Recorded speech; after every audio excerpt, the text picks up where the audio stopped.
السلام عليكم ورحمة الله وبركاته. أعوذ بالله من الشيطان الرجيم. بسم الله الرحمن الرحيم. الحمد لله نحمده ونستغفره ونعوذ بالله من شرور أنفسنا ومن سيئات أعمالنا. من يهده الله فلا مضل له ومن يضلله فلا هادي له. أشهد أن لا إله إلا الله وأشهد أن محمدا رسول الله. والصلاة والسلام على أشرف الأنبياء والمرسلين وعلى آله وأصحابه أجمعين. سبحانك لا علم لنا إلا ما علمتنا إنك أنت العليم الحكيم. ولا حول ولا قوة إلا بالله العلي العظيم. رب اشرح لي صدري ويسر لي أمري واحلل عقدة من لساني يفقه قولي. أما بعد، فيا عباد الله اتقوا الله. أوصيكم وإياي بتقوى الله فقد فاز المتقون. أما بعد. Alhamdulillah, kita rapatkan setinggi-tinggi pujian kehadirat Allah Subhanahu wa taala, dan kita bersyukur kehadirat Allah Subhanahu wa taala kerana dengan limpah kurnia taufik dan hidayah Allah Subhanahu wa taala dapat kita meneruskan pengajian kita menggunakan kitab Idaman Penuntut, iaitu sebuah kitab fiqh. Apa yang dimaksudkan ilmu fiqh? Ilmu berkenaan dengan hukum hakam amali ataupun perbuatan mukallaf yang bersumber daripada sumber yang tetap sabit, yakni Al-Quran dan Hadis. Itu masuk ilmu fiqh. Yakni ilmu fiqh, kita ulang, ilmu berkenaan dengan hukum hakam amali ataupun perbuatan mukallaf. Apa yang dimaksud mukallaf? Yang berakal dan juga yang cukup umur dalam Islam. Sumbernya mana? Sumber daripada dua sumber yang tetap, yang sabit, yang qat'i thubut, yakni Al-Quran dan Hadis. Sambungan kita pada tajuk qala mu'allifu rahimahullah wa nafa'na bi'ulumihi fid darain amin ya rabbal alamin, yakni jenazah dan hukumnya. Sedar tidak sedar kita sudah sampai kepada bab jenazah, yang bermaksud dalam setengah daripada urusan ibadah kita. Seperti salat, kita sudah melepasi ilmunya, dan kita masuk kepada satu tajuk yang lain berkenaan dengan jenazah dan hukum. Ini bermakna masa hidup kita ni terus bergerak, sama ada kita sedar ataupun tidak, sama ada kita bersedia ataupun tidak untuk melangkah kepada alam yang satu lagi. Itu bergantung kepada kesedaran dan persediaan kita. Yang mana boleh kita sebut jenazah, dia ada hubung kait dengan kematian. Allah Subhanahu wa taala ada berfirman di dalam Al-Quranul Karim, kullu nafsin dha'iqatul maut wa innama tuwaffawna ujurakum yawmal qiyamah faman zuhziha 'anil nar wa udkhila al-jannata faqad faz wa mal hayatud dunya illa mata'ul ghurur. Sadaqallahul azim. Setiap yang bernyawa akan merasai mati. Kita adalah merupakan makhluk yang bernyawa, di mana ketetapan kejadian kita berakhir dengan kematian, yakni kematian yang akan membawa kita kepada menuju alam-alam yang seterusnya, yang mana kita sudah melepasi beberapa alam, di antaranya alam ruh ataupun alam arwah. Ruh itu adalah mufrad, jamaknya arwah. Makna satu dia panggil ruh, kalau banyak dia panggil arwah. Dan selepas daripada alam ruh, kita masuk kepada alam rahim. Di dalam rahim ibu kita, alam kasih sayang. Dan daripada alam rahim kita terbit ataupun keluar ke alam syahadah yang tengah kita lalui sekarang. Dan kita akan menuju secara pastinya alam yang ghaib, semi akhirat, yakni alam barzakh, alam kubur. Dan selepas daripada alam kubur, kita akan dibangkitkan di mahsyar.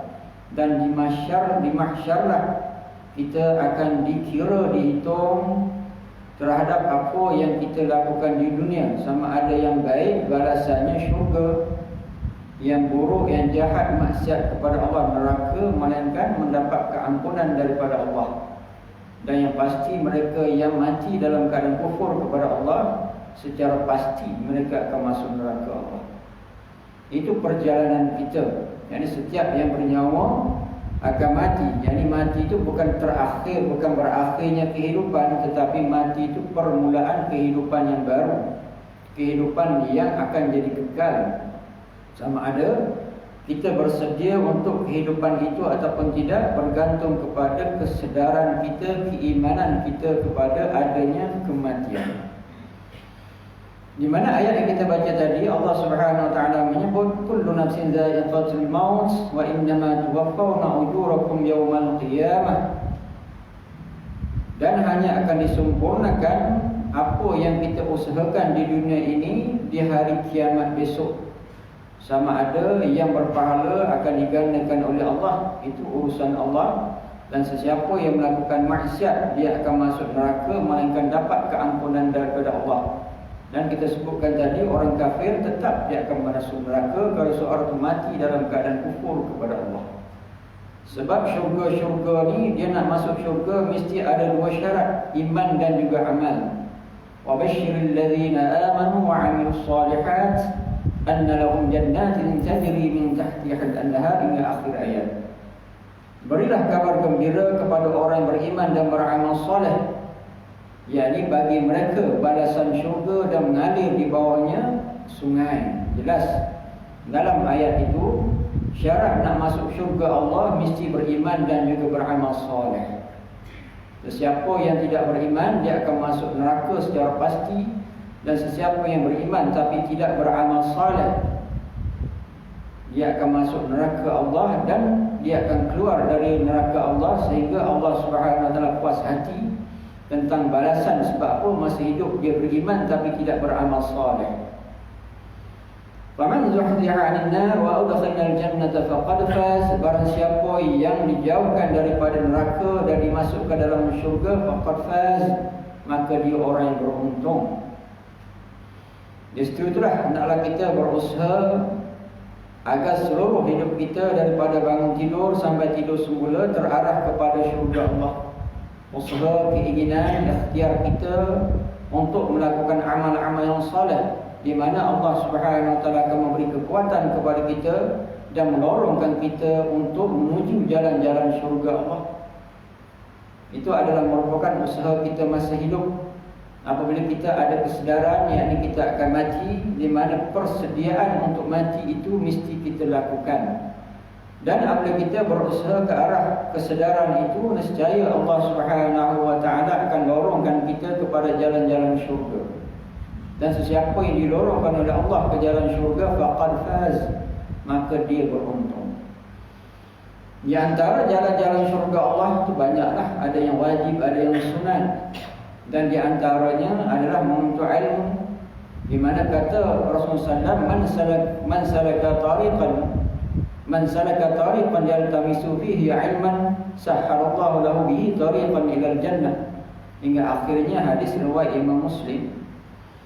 Barang siapa yang dia berjalan mencari ilmu, yang barang siapa yang menuju satu jalan mencari ilmu, yang mana Allah Subhanahu wa taala akan memudahkan dia jalan ke syurga Allah. Satu daripada jalan untuk kita masuk syurga Allah, kita mencari ilmu. Di mana kalau kita perhatikan di Selangor kita lah, banyak majlis-majlis ilmu, hampir setiap malam di masjid dan di surau ada menyediakan, menghidangkan ilmu. Bergantung kepada kita lah. Apabila kita ada kesedaran, kita tahu dengan ilmu itu menyebabkan kita tahu untuk beramal. Kenapa kita mencari ilmu? Yang pertamanya, agar iman kita betul. ilmu membetulkan iman, ilmu memantapkan iman, ilmu mensahihkan iman. Yang keduanya, kenapa kita mencari ilmu? Agar amal ibadah kita sah. Sebab amal ibadah ni boleh jadi sah dan boleh jadi batal. Yang batal tidak diterima oleh Allah. Kenapa kita mencari ilmu? Untuk mensahkan ibadah kita. Dan juga kenapa kita mencari ilmu? Iaitu untuk menjernihkan akhlak kita. Akhlak ni apa? Akhlak ni adalah penyimpul daripada iman dan juga amal soleh. Penyimpul daripada akidah dan juga ilmu fiqh. Apabila seorang tu belajar ilmu akidah dan dia kena belajar ilmu fiqh, sebab ilmu fiqh ni hukum hakam tentang perbuatan, ilmu akidah hukum hakam tentang pegangan. Dan yang menyimpulkan antara dua-dua tu adalah akhlak, ilmu tasawuf. Dan sesiapa yang mencari ilmu, Nabi sebut mencari ilmu. Maknanya seorang yang sentiasa mencari ilmu, sahalallahu lahu bihi tariqan ilal jannah. Allah Subhanahu wa taala akan memudahkan dengan ilmu, mencari ilmu tadi, yakni syurga. Jadi senang. Satu daripada jalan kita nak masuk syurga Allah ni mencari ilmu. Majlis ilmu ni ada di mana-mana. Di bumi Selangor ni memang satu negeri yang memang padatlah dengan majlis ilmu berbanding dengan setengah-setengah negeri yang lain. Kita beruntung.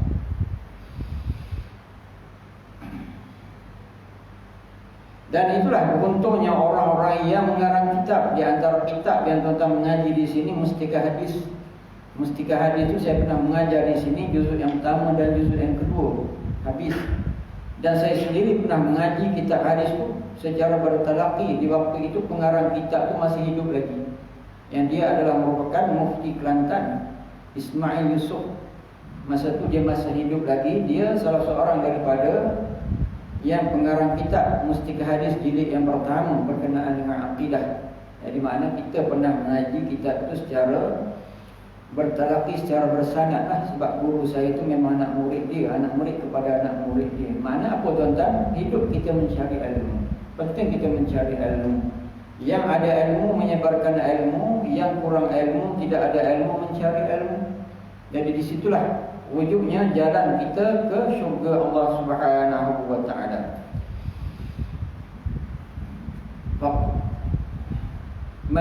Faqad faz wa mal hayatud dunya illa mata'ul ghurur. Dan tidaklah kesenangan dunia itu hanya memperdaya, kata Allah Subhanahu wa taala. Jadi kesenangan dunia sentiasa memperdayakan kita, menyebabkan kita berlengah-lengah untuk beramal ibadah.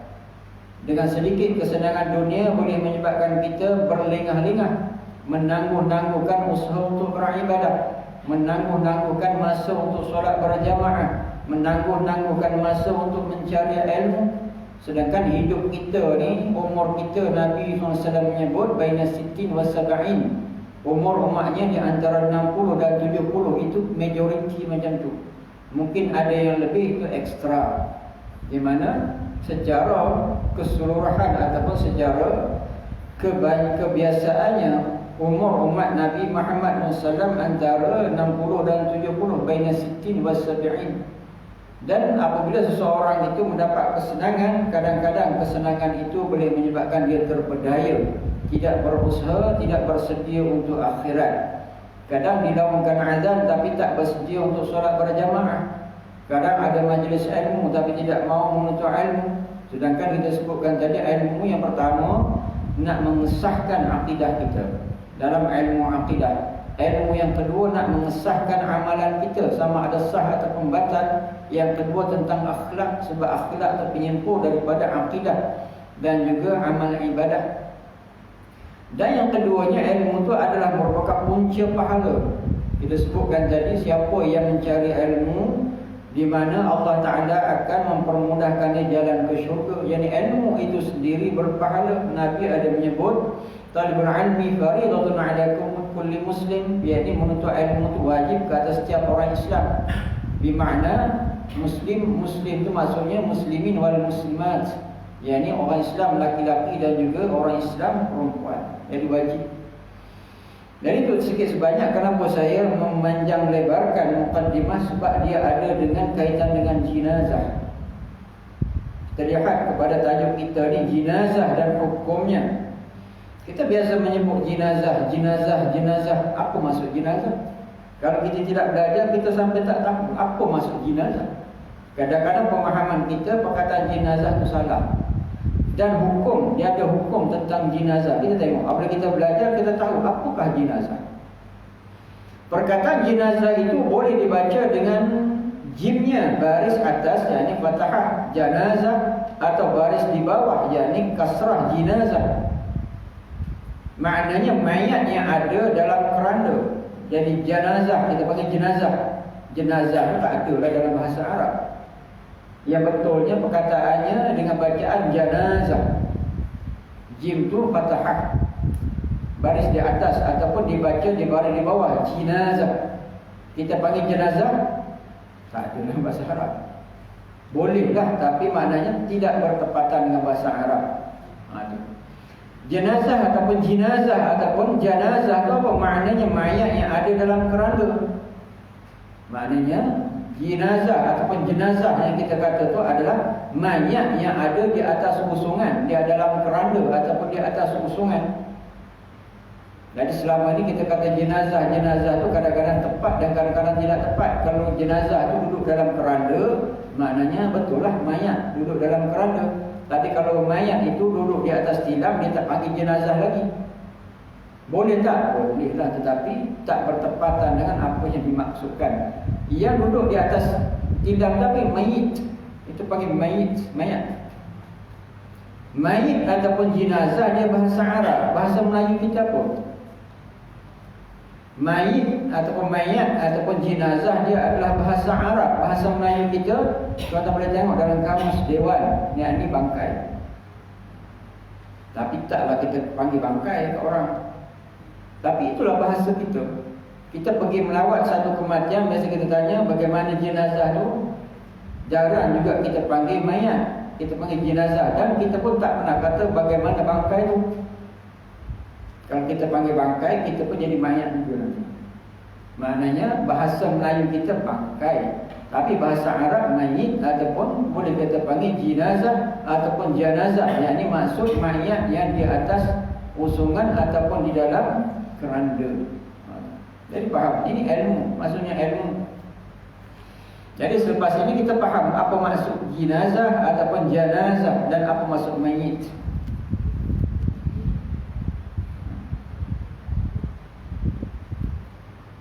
Tiap-tiap seorang manusia disunatkan sentiasa ingatkan mati, sama ada disebut dengan lidah atau dalam hati. Terutama orang yang sakit lebih lagi dituntut ingatkan mati itu lebih daripada orang lain. Dan adalah orang yang sakit itu senantiasa bersangka baik dengan Allah Subhanahu wa taala pada menghapuskan dosanya. Yang pertamanya hukum ingat mati dan sebut mati. Sebut tu maksudnya dengan lidah lah, dengan lafaz. Ingat mati tu adalah sunat. Dan kalau kita sebut mati pun sunat juga. Mana kita duduk bersendirian tu, di samping kita ingat, kita sebut mati. Di mana perbuatan tu adalah sunnah. Jadi sunat, ingat mati tu sunat. Di mana apabila kita ingat mati, dia boleh menghapuskan kelazatan. Maknanya hati kita yang cenderung kepada dunia ni akan kurang cenderung kepada dunia apabila kita sentiasa ingat mati.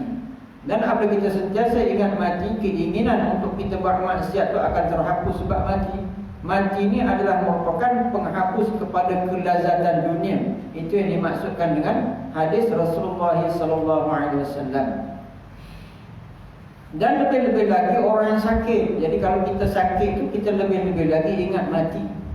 Sebab kesakitan itu biasanya asbab kepada kematian. Walaupun sakit selsema, ada orang selsema dia boleh mati, ada orang demam boleh mati. Di mana dalam berapa masa yang lepas yang demam ramai mati sebab Covid. Covid itu ada kaitan dengan demam selsema, di mana ramai yang mati. Jadi maknanya setiap kesakitan itu sepatutnya membawa kita lebih insaf, di mana mati itu adalah di antara sebab untuk mati. Jadi sakit itu adalah merupakan sebab yang membawa kepada kematian.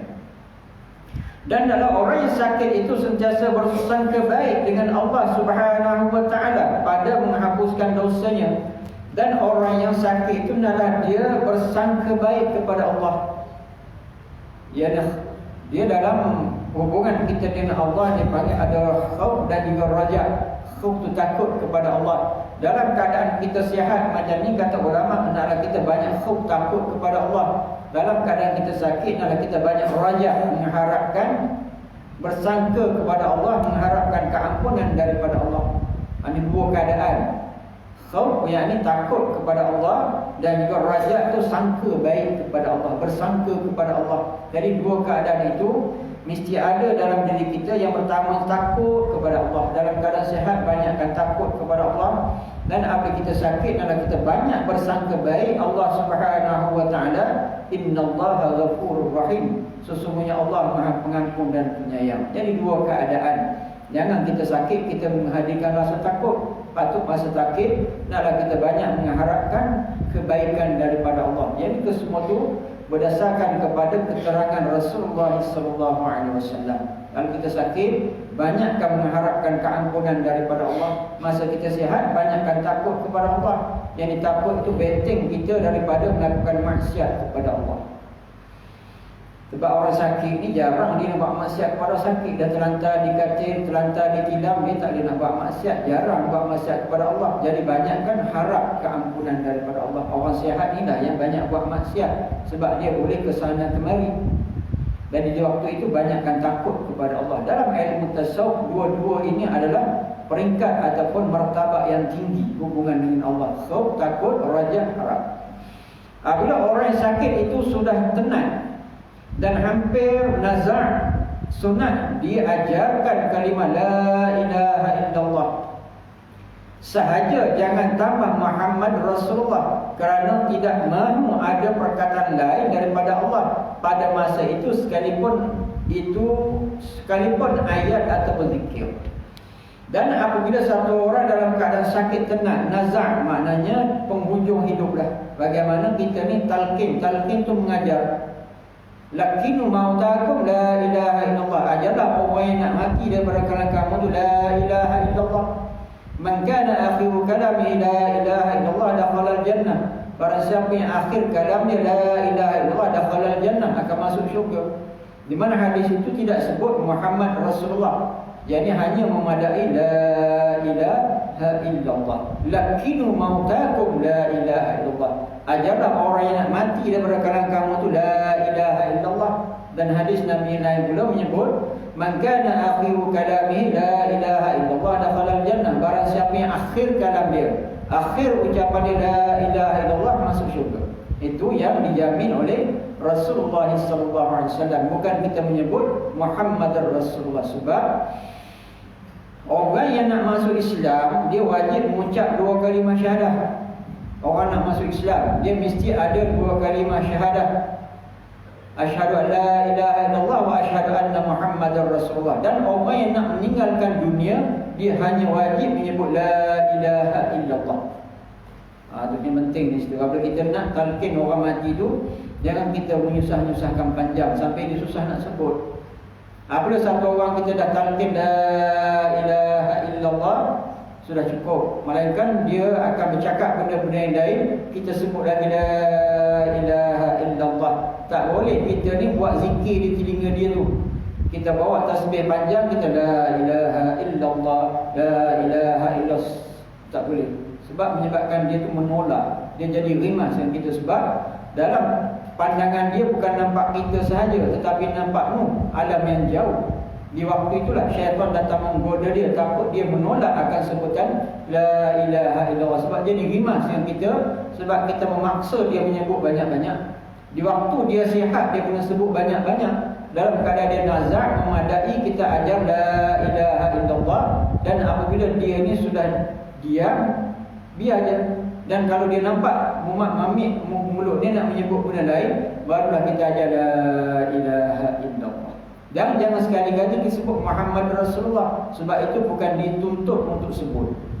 Itu ilmu juga. Jadi kita apabila kita menjaga orang sakit, orang nazar, kita kena faham apa yang patut kita buat. Dan tidak sewajarnya kita menyebut benda yang lain. Orang dalam keadaan nazar tu, kita datang memperkenalkan diri kita. pangah, tak ingat tak saya lagi, saya siapa, tak payah. Kita nak jumpa orang tu masa dia sihat. Masa dia dah nazak, tak payah memperkenalkan diri kita. Masa dia sihat, bawalah oleh-oleh, bawalah buah dan sebagainya, sebab dia boleh makan dan dia boleh kenal kita. Dan dalam keadaan dia nazak sebegitu, tak payah. Yang perlunya bukan kita, tapi dia perlu la ilaha illallah. Nanti nak faham. Ini banyak juga berlaku kesalahan. Dia datang entah mana-mana, anak buahnya pangah, kenal tak saya, orang tu dah nazak, tak payah. Masa dia sihat dulu, patut kita jumpa dia 3 kali 4 kali setahun, kita jenguk dia, bawa oleh-oleh, bagi duit dan sebagainya. Dalam keadaan nazak tu dah tak perlu kita lagi lah. Dia perlu la ilaha illallah. Kenapa? Nabi sebut man kana akhiru kalamihi la ilaha illallah dakhala al-jannah. Barang siapa yang akhir kalam dia, ucapan terakhir dia la ilaha illallah, dakhala al-jannah, dan masuk syurga. Jadi itulah orang yang biasa menyebut la ilaha illallah, insya-Allah dia senang untuk menyebut la ilaha illallah. Sekurang-kurang dalam satu hari kita sebut la ilaha illallah 100 kali kurang-kurang. Nah, itu kita sekurang-kurang kita sebut la ilaha illallah. Dan di antara amalan yang diajar oleh Rasulullah, la ilaha illallah wahdahu la syarikalah, lahul mulku wa lahul hamdu wa huwa ala kulli syai'in qadir. Baca sebanyak 100 kali. Itu baca, dia ada kaitan dengan la ilaha illallah. Dan penting juga apabila kita bangun tidur itu kita bersyukur kepada Allah. Alhamdulillahi ahyana ba'da ma amatana wa ilaihi nusyur. Dan kita sebut lagi la ilaha illallah wahdahu la syarikalah, la ilaha illallah wahdahu la syarikalah, subhanallah alhamdulillah wa la ilaha illallah wallahu akbar wa la haula wa la quwwata illa billahil aliyyil azim rabbighfirli. Itu bacaan-bacaan yang dibaca oleh Rasulullah apabila beliau bangun daripada tidur. Itu dia ada kaitan dengan syahadat-syahadat. Sebab apa tuan-tuan? Di antaranya adalah pahala. Yang keduanya biar kebiasaan lidah kita tu menyebut kalimah syahadat, kalimah penyaksian terhadap Allah Subhanahu wa taala. Sebab apabila satu orang tu nak mati, dia punya godaan tu banyak. Syaitan, iblis tidak akan membiarkan orang yang nak mati tu mati dalam keadaan iman. Dan di waktu itulah iblis, syaitan akan menggoda seorang tu dengan rupa yang berbagai-bagai, akan mengikut dia. Dan di waktu itulah amalan-amalan kita, amalan syahadah yang kita ada ini, termasuk amalan-amalan lain dengan izin Allah akan membantu kita. Itu penting. Apabila kita masa sihat, memperbanyakkan mengucap la ilaha illallah. Kan Allah Ta'ala sebut fa'lam annahu la ilaha illallah wastaghfiru li dhanbika walil mu'minina wal mu'minat. Fa'lam annahu la ilaha illallah. Ketahuilah tidak ada ilah, tidak ada Tuhan melainkan Allah, dan beristighfarlah untuk dosamu dan juga untuk dosa orang Islam yang lain. Itu ada di dalam Al-Quran. Maknanya di antara kebolehan kita, dibenarkan kepada kita untuk istighfar kepada orang lain, kepada ibu ayah kita, kepada orang yang kita sayang, orang yang kita kenal. Allah Ta'ala sebut sendiri fa'lam annahu la ilaha illallah wastaghfiru li dhanbika walil mu'minina wal mu'minat. Maka ketahuilah tidak ada ilah, tidak ada Tuhan melainkan Allah, dan istighfarlah, minta ampunlah terhadap dosa-dosamu, dan istighfarlah kepada orang Islam yang lain. Islam yang lain itu termasuk ibu ayah kita dan siapa saja. Bermakna daripada dalil itu memperbolehkan kita untuk istighfar, sedekahkan kepada orang lain, orang yang kita sayang, kawan-kawan kita yang biasa kita kenal dan tidak ada bersama kita lagi, ibu ayah yang sudah tidak ada bersama kita lagi, dan sesiapa lah kita boleh istighfar dan sedekah kepada mereka. Sebab memang jelas daripada dalil Al-Quran tentang memperbolehkan kita istighfar kepada orang Islam.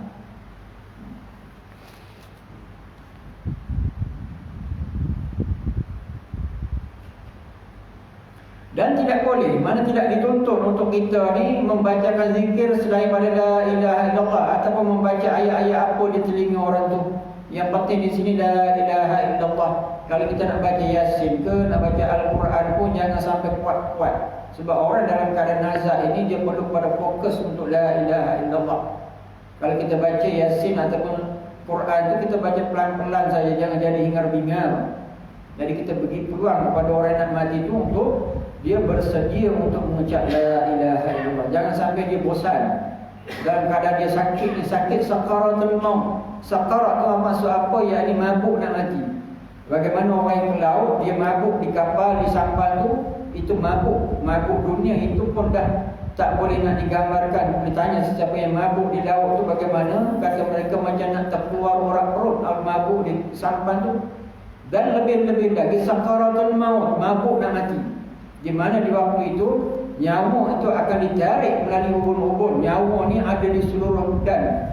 Ini nyawa ni ada di seluruh badan dan ditarik sedikit-sedikit. Di mana saat itulah nyawa itu akan mengucapkan selamat tinggal kepada juzuk-juzuk badan kita. Mula daripada hujung jari kaki kita sampai kepada yakni tulang-tulang yang lain, penyambung-penyambung tulang tu masing-masing mengucapkan selamat tinggal. Di waktu tu nyawa itu akan ditarik melalui ubun-ubun.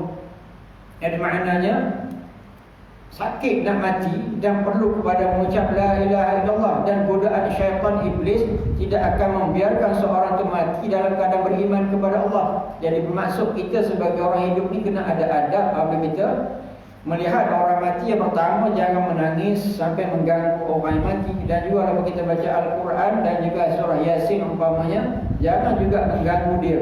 Yang penting orang yang sebelah dia tu sentiasa mengajar, jaga prihatin kepada dia agar kalam yang akhirnya la ilaha illallah. Orang yang hadir di sisinya sunat membacakan Yasin dan surah Ar-Ra'd kerana supaya memudahkan keluar roh. Boleh sunat baca Yasin dan surah Ar-Ra'd, mudah-mudahan dengan usaha itu senang keluar roh. Tapi kita sebutkan tadi, jangan jadi hingar-bingar, jangan sampai nak berlalu, memperkuatkan suara, baca pelan-pelan. Apabila telah yakin matinya dengan ada tanda seperti kakinya menjulur, hidungnya tunduk, pipinya kempong, kaki tangannya sejuk, wajiblah disempurnakan padanya 4 perkara. Ini tanda mati, tanda satu orang itu sudah mati. Ini sebagai tanda lah. Dan juga biasanya kita kena panggil doktor untuk memastikan orang itu betul-betul mati. Ini di antara tanda-tanda orang yang sudah mati. Yang ini apabila kakinya sudah menjulur, jadi lembik, jadi melemah kakinya. Yang kita tengok orang mati kan kakinya terus jatuh. Cuba tengok kaki tuan-tuan dah jatuh, belum lagi kan? Ada lagi lah ayat. Hidung tunduk, hidung dia jadi jatuh juga. Tengok hidung masing-masing jatuh ke tidak, belum lagi. Pipinya jadi kempong, pipinya jadi masuk ke dalam kempong. Kaki tangannya sejuk, wajiblah disempurnakan padanya 4 perkara. Kaki tangan jadi sejuk, itu tandanya. Apa ada tanda-tandanya? Biasanya kita akan panggil doktor. Doktor akan memastikan orang ini betul-betul sudah meninggal. Apabila satu orang itu sudah pasti dia meninggal, apabila satu orang sudah meninggal, maknanya sudah mati, apa yang perlu dibuat? Ini perlunya orang yang hidup wajib kepada mereka untuk melakukan perkara-perkara ini. Bagi orang sudah mati, orang mati ini tak boleh buat apa-apa. Kalau kita tidak buat 4 perkara ini pun dia tidak berdosa apa-apa. 4 perkara ini wajib ke atas orang hidup untuk dilakukan kepada orang mati. Apa dia? Yang pertama, memandikan. Yang kedua, mengapankan. Yang ketiga, sembahyang atasnya. Yang keempat, ditanamkan, dikebumikan. 4 perkara ini adalah wajib ke atas orang hidup untuk diperlakukan. 4 perkara ini ke atas orang yang sudah mati. Yang pertamanya apa? Mandi. Yang keduanya, kapankan. Yang ketiganya, salat atau sembahyangkan. Yang keempatnya, yang ketiga sembahyang. Keempat, ditanamkan, dikebumikan. 4 perkara ini adalah kewajiban ke atas orang hidup untuk diperlakukan kepada orang mati. Kalau orang tanya kita, kalau orang mati apa patut kita buat? 4 perkara, jawab mandi, kapan, sembahyang, ke bumi. Itu senang. Itu kewajiban. Ini banyak sebagai fardu kifayah. Berbeza dengan fardu ain. Fardu ain ini setiap orang tu wajib buat. Fardu ain, fardu kifayah ini kalau sekelompok orang buat, orang lain pun tak perlu buat. Tapi belajar tentang ini wajiblah. Sebab mungkin orang lain tak ada, kita wajib buat. Kalau kita tak belajar, macam mana kita nak buat? Kadang-kadang orang faham fardu kifayah ni orang lain buat, kita tak payah. Tak payah, betul. Masa ramai-ramai orang ni mungkin kita tidak boleh ramai-ramai, tapi ilmunya kena ada. Apabila orang lain tidak ada, wajib kita buat. Kewajipan ini pada mayat orang Islam yang tidak di dalam ihram, tidak mati syahid dan bukan bayi yang gugur. Empat kewajipan ini bukan ke semua atas orang Islam. Maknanya bukan orang mati itu mesti empat perkara ni. Orang yang dalam ihram, orang dalam ihram ni kita tidak boleh bungkus dia seperti bungkus orang mati. Tak boleh. Orang yang mati syahid, orang mati syahid ni pula tak boleh nak mandikan dia dan tak perlu disembahyangkan dia. Itu orang mati syahid. Dan juga bukan bayi yang gugur. Bayi yang gugur di sini bayi yang mati tidak ada nyawa. So, bayi yang gugur, yang kita tidak boleh perlakukan empat perkara serentak. Dan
kita sambung sikit insyaAllah. Mayat ini ada beberapa jenis. Yang pertamanya mayat kafir. Kafir ni orang ingkar. Ingkar kepada meyakini, mempercayai ketuhanan Allah Subhanahu wa ta'ala. Ingkar.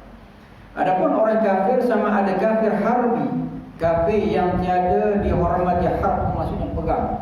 Kafir yang ada potensi untuk berperang dengan kita berharap. Atau kafir zimmi, kafir yang membayar ufti kepada kerajaan. Ataupun kafir zimmi, kafir yang duduk di bawah kerajaan Islam dan dia membayar ufti. Dia membayar juga kepala, ufti itu juga kepala. Haram disembahyangkan, harus dimandikan, dan kafir zimmi wajib dikafankan dan ditanam. Demikian juga kafir Muhammad, kafir yang diberi perlindungan, dan mu'ahad, kafir yang ada perjanjian persahabatan. Di sini ada beberapa jenis kafir. Yang pertama kafir harbi. Harb maksudnya perang, yang ada potensi untuk pegang orang Islam.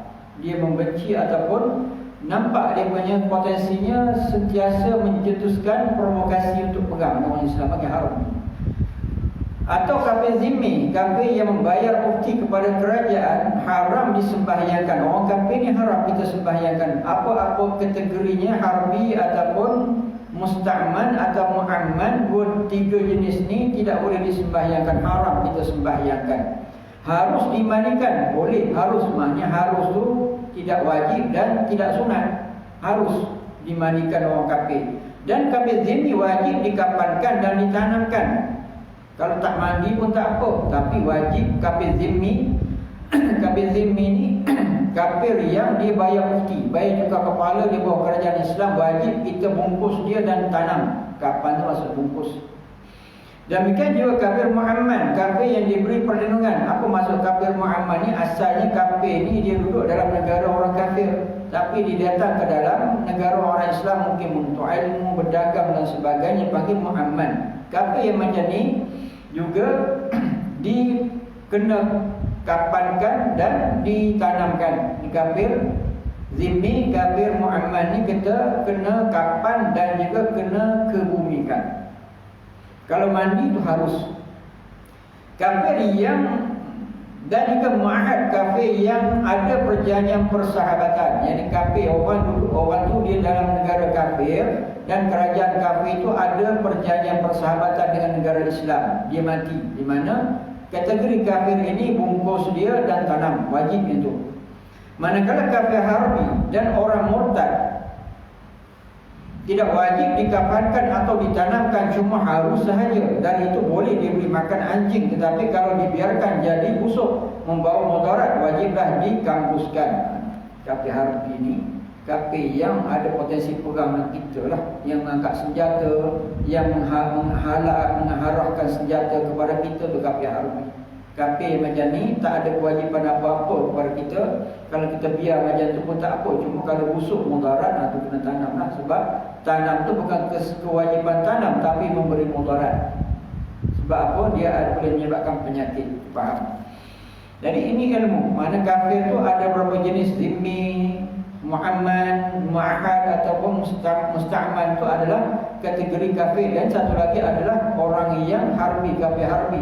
Dan satu lagi murtad. Murtad ni orang yang berpaling daripada agama, irtad ma'idin, orang yang berpaling daripada agama. Asal dia Islam tapi dia murtad, keluar Islam. Asalnya orang murtad ni Nabi kata secara umum membaddala dinahu faqtuluh, barang siapa yang tukar agama naklah dia bunuh. Itu asal daripada umum sabda Rasulullah SAW. Mayat dalam ihram, mayat dalam ihram, ini masuk dalam perkara yang ada kaitan dengan kita ni. Mayat di dalam ihram, masuk ihram ni orang yang berniat ihram haji ataupun umrah. Sahaja aku mengerjakan umrah dan aku berihram dengannya, satu apa saja aku mengerjakan haji dan aku berihram dengannya, mana orang ini dia dalam ihram.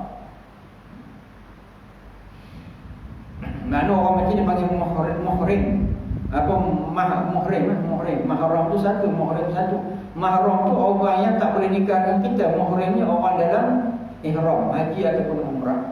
Orang dalam ihram masa mengapankan tidak boleh ditutup kepalanya jika laki-laki. Ini orang yang dalam ihram haji ataupun umrah, bagi laki-laki memang tak boleh tutup kepala. Dan apabila satu orang tu meninggal dalam keadaan ihram, dia laki-laki, masa kapankan dia tidak boleh tutup kepala.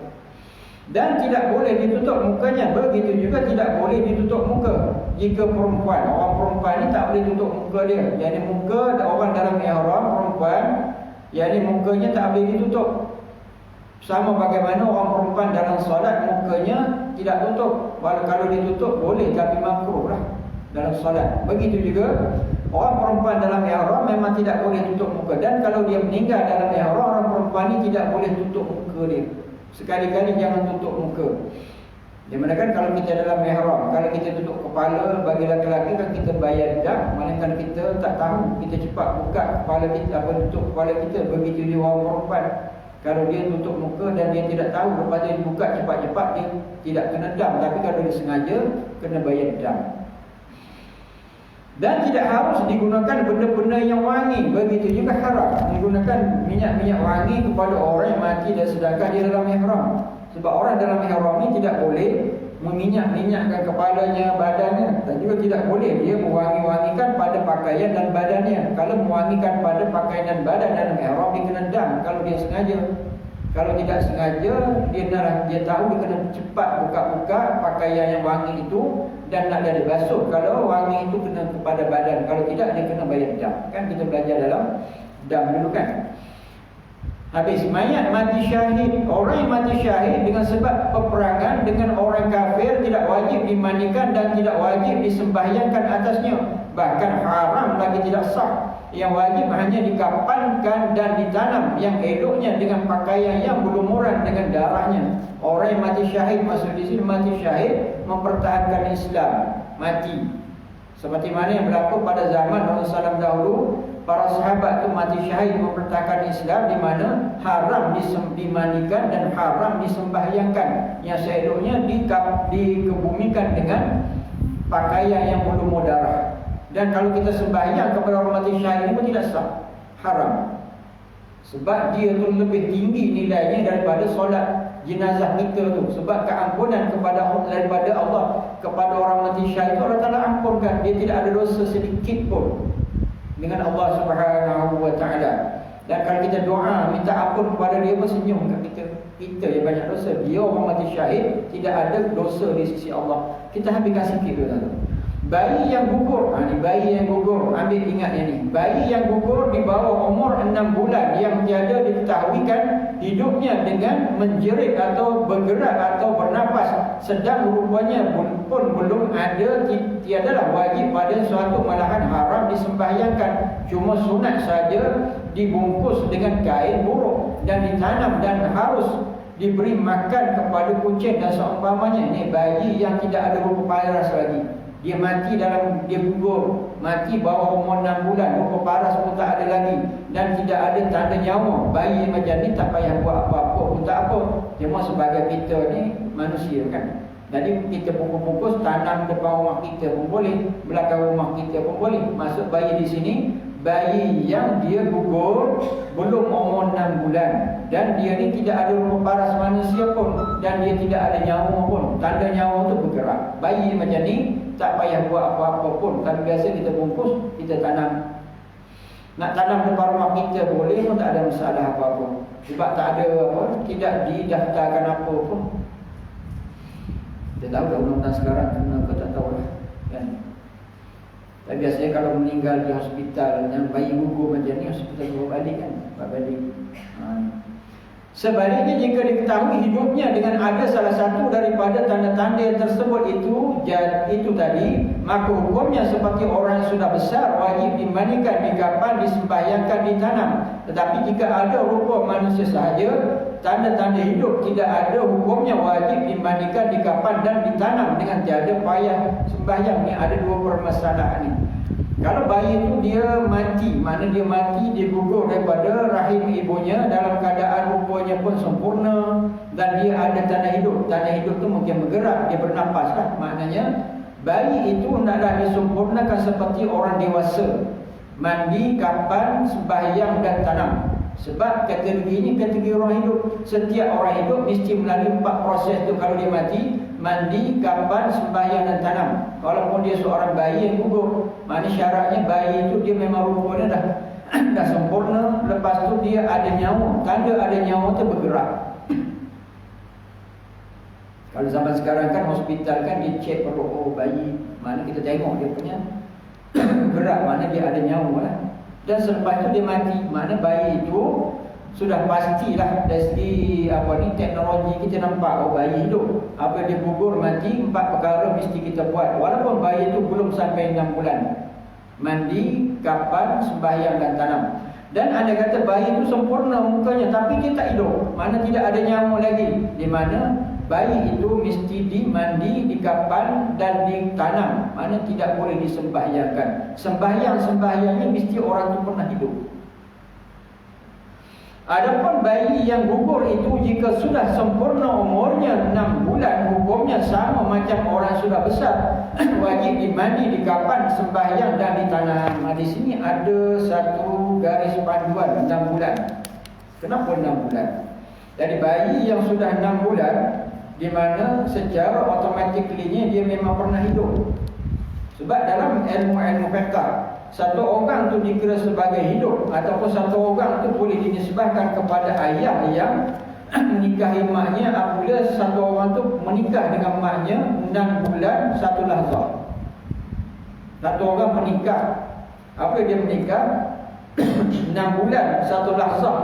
Dia punya umur pernikahannya, bayi itu boleh dinisbahkan kepada suami dia. Dan kalau satu orang tu mati 6 bulan 1 lahzah, di mana bayi itu mesti disempurnakan dia mandi, kafan, sembahyang dan tanam. Kenapa 6 bulan 1 lahzah?